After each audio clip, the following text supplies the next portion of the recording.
السلام عليكم ورحمة الله وبركاته.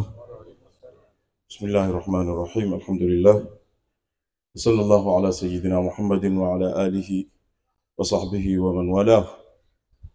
أما بعد، فيقول صلى الله عليه وسلم: من أسدى إليكم معروفا فكافئوه، فإن لم تجدوا ما تكافئونه فادعوا له، أو كما قال صلى الله عليه وسلم. Alhamdulillah, namshukuru Mwenyezi Mungu Subhanahu wa Ta'ala kutuwezesha tena kuweza kuja sehemu kama hini kwa makusudio ya ziara ya mwanawachuoni wetu, murabbi shekhe wetu Sayyid Muhammad bin Mustafa bin Ali rahimahullah. Mtume Muhammad sallallahu alaihi wasallam katika hadithi niliyoisoma ametufunza mambo ya namna gani watu wataweza kuamiliana wakati wa hai mpaka kufa. Kufa sio mwisho, ni intiqal min marhala ila marhala, ni kugura kutoka katika marhala fulani kwenda katika marhala mengine. Na huwa kuna mambo mengine hayawezi kukatika, hasa zamani yule ambaye kwamba ameishi na wewe, amekufanyia wema mzuri, ametangamana na wewe kwa uzuri, amekufundisha elimu, akakuonyesha njia ya sawa, akakushika mkono kukupeleka kwa Mwenyezi Mungu Subhanahu wa Ta'ala. Huwa ni vema na ni vizuri mtu kama yule anapotanakal kwenda katika maisha ya barzakhi, basi umkumbuke. Mtume Muhammad sallallahu alaihi wasallam katika hadithi atuambia: man asda ilaikum ma'rufan, yoyote ambaye kwamba ataweza kuwafanyia wema, ikiwa mtu kama yule uhai au ametangulia mbele ya Mwenyezi Mungu Subhanahu wa Ta'ala, fakafiuhu, mlipeni. Kumlipa si lazima vile vile alivyokufanyia yeye, la, ikiwa utaweza vile alivyokufanyia yeye kumlipa, umlipe, na ikiwa ni kwa namna nyingine pia umlipe, kwa sababu amekutendea wema. Basi fa in lam tajidu ma tukafiuna, ikiwa hamutopata cha kumlipa, fad'u lahu, muombeeni Mungu. Hii ni irshadat na tawjihat, muongozo wa Mtume Muhammad sallallahu alaihi wasallam kutuonyesha sisi kwamba mashekhe ambao kwamba wamewafundisha nyinyi, wamewaonyesha njia ambao kwamba ni mzuri, la kufanya ni kuombea Mungu, ni kuwakumbuka wa kuwaombea Mwenyezi Mungu Subhanahu wa Ta'ala. Leo alhamdulillah tumekuja katika kumkumbuka shekhe wetu Muhammad Mustafa rahimahullah. Ndio siku yake aliofariki tarehe 20 Shawwal. Sayyid Muhammad Mustafa ni mzaliwa wa Mombasa mwaka 1986.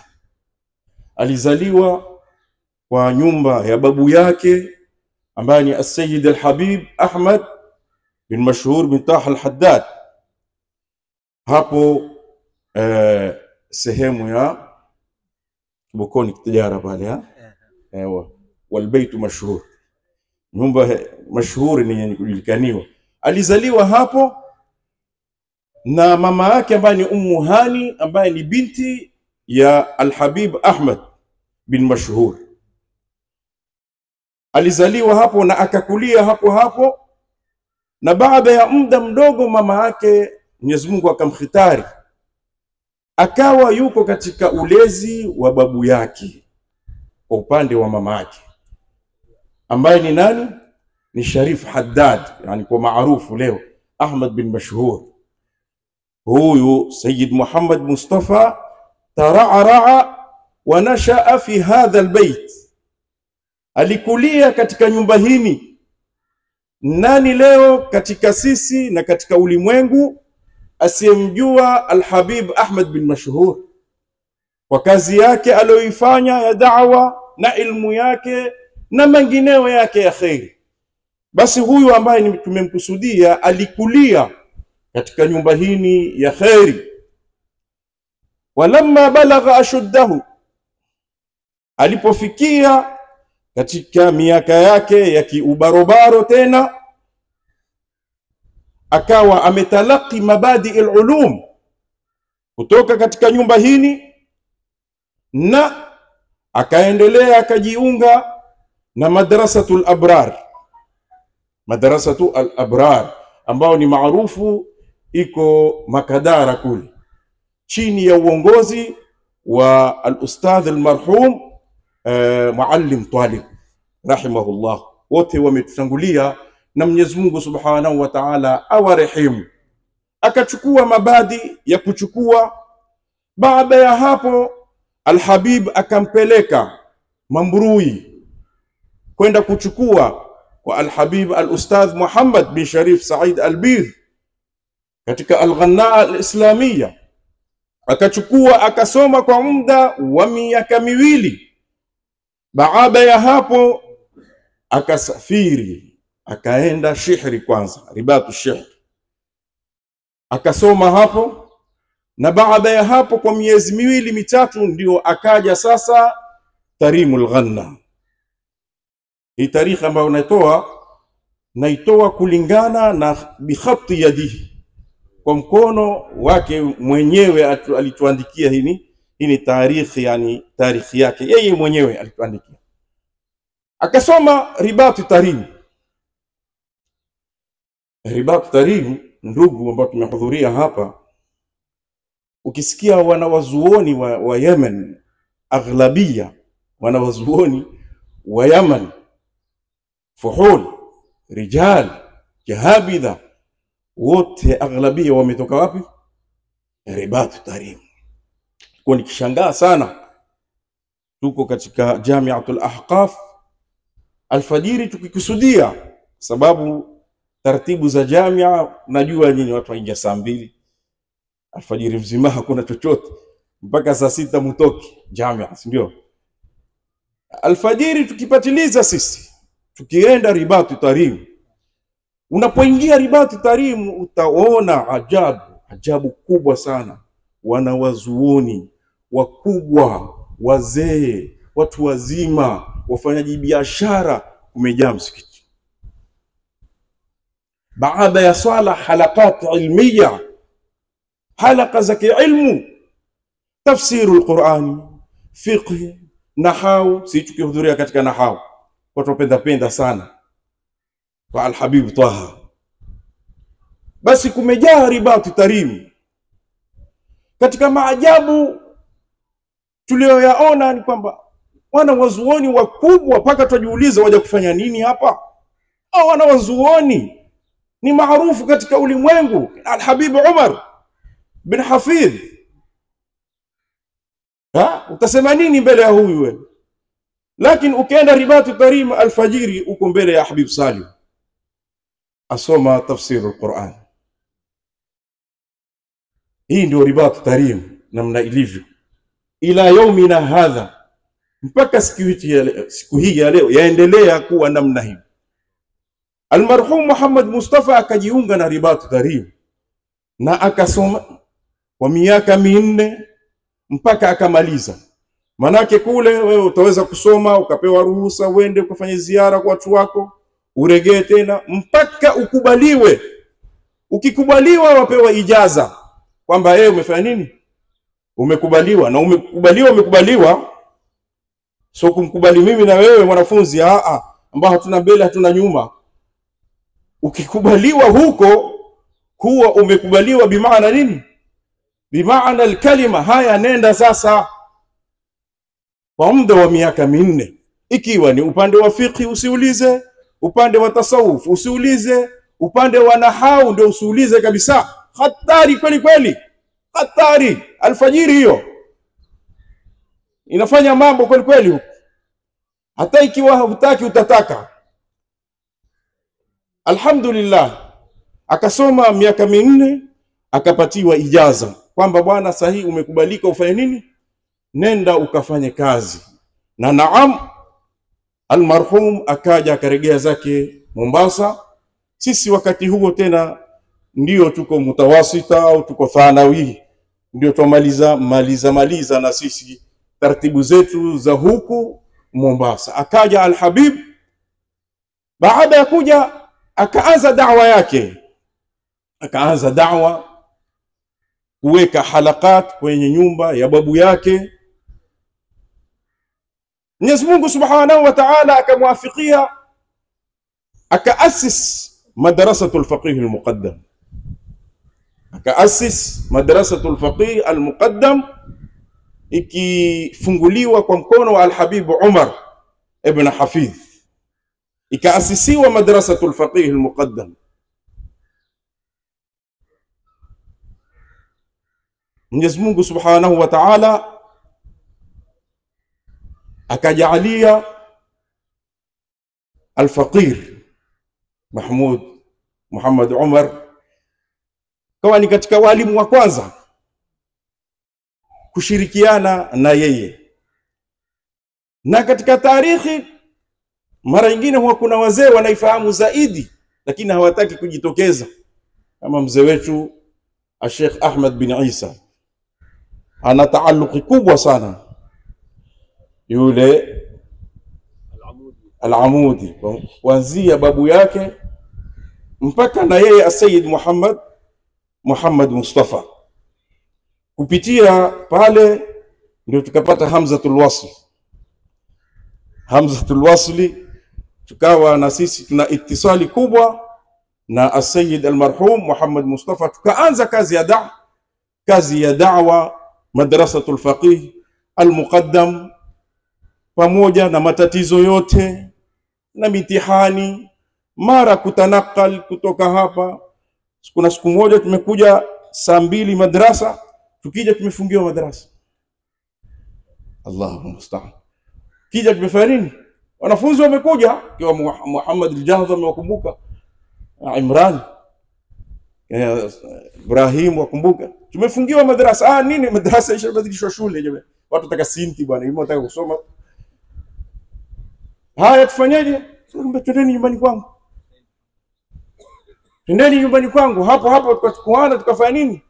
Kwenda mpaka nyumbani kwake, pamoja na dhiki, nyumba ya dhiki, lakini haikuumba kwamba madrasa tumefungiwa, nendeni zenu. La, ikawa ni kutanakal kwenda mpaka wapi?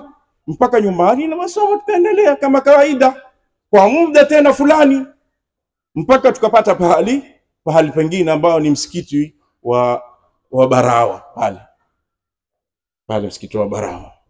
Alhamdulillah, tukaendelea na da'wa. Sayyid Muhammad Mustafa ni mtu alioleta athari kubwa sana. Leo kama tulikuwa na khiari kumwambia Mwenyezi Mungu, ya Rab, mwache huyu tuchukue sisi, kila kuna khiari kwa Mwenyezi Mungu Subhanahu wa Ta'ala. Lakini ilikuwa ni mtu ambaye hasa katika jamii yetu ya Kimombasa ni mtu mkubwa sana. Jamii ilikuwa ya muhitaji sana.